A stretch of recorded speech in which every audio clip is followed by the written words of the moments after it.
Rossiyada yurgan musofirlar ogoh bo'linglar. Men bu videoni ko'rib turibsizlar. Saratov shahrida bir ko'chada ketayotgan musofir orqasidan millatchilar kelib, molotoklab tashagan. Bir 10 marta, 15 marta urgan molotokda.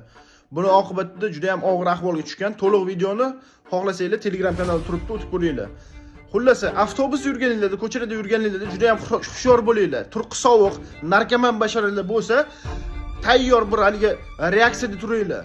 Чтобы mana pichoq bilan yo molotok bilan udar qilmasligi uchun o'zingizlarni защита qilib olinglar. Juda ham hozirgi kunda ko'payib ketyapti bunaqa holatlar. O'zingizlarni samooborona, ya'ni защита qilib olishga aqlingiz yetib tayyor turinglar. Agar aqlingiz yetmasa, turqi sovuq, basharasi buzuq, ifloslar yoningizda turgan bo'lsa, ulardan sal uzoqroqda turinglar. Distansiya ushlanglar, kim bilan gaplashsanglar ham, mana ko'chalarda, boshqalarda narkomanlarga farqi yo'q.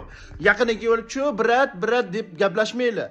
Pichoqlab tashamasin, hushyor bo'linglar. Bunaqa holatlar hozir 90-yildagi ko'payib bormoqda. Distansiyani hech bo'lmagan 4 metr, 5 metr ushlanglar.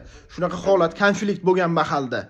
Bu videoni Rossiyada yurgan vatandoshlarimizga ko'proq yuborib qo'yinglar, like bosib, ko'proq kishi ko'rishga hissinglarni qo'shib qo'yinglar.